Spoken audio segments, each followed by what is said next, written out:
বৃষ্টির দিনে আরও একটি জমজমাট লাঞ্চের ভিডিও নিয়ে হাজির হয়ে গেলাম। এখানে ছিল গরম গরম ভুনা খিচুড়ি, গরম গরম বেগুন ভাজা এবং ছিল পাঁচমিশারি সবজি। এই তরকারিটাকে কিন্তু লাবড়া তরকারিও বলে থাকে। উপর দিয়ে একটু লেবু চিপে নিলাম। বেগুন ভাজাটাও একদম চুলা থেকে নামিয়ে সার্ভ করা হয়েছিল, বেশ গরম ছিল।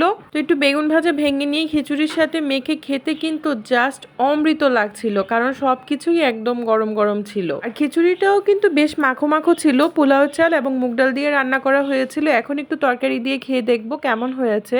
দেখতে তো মনে হচ্ছে নিঃসন্দেহে অনেক বেশি পরিমাণ টেস্টি হবে। ফ্লেভারটাও অনেক ভালো ছিল।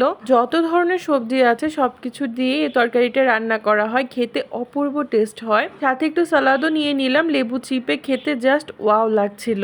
লেবুটার ফ্লেভারও দুর্দান্ত ছিল। আর খিচুড়ির সাথে লেবুর কম্বিনেশন তো বরাবরই ভালো যায়। অসম্ভব মজা করে খেলাম লাবড়া তরকারি এবং ভুনা খিচুড়ি দিয়ে। এট লাস্ট সবকিছু দিয়ে একটু মেখে চুকে খাওয়ার চেষ্টা করলাম বেগুন ভাজা এবং তরকারি দিয়ে। জাস্ট স্বর্গীয় একটি স্বাদ ছিল। এই ছিল আজকে আমার সিম্পল আয়োজন।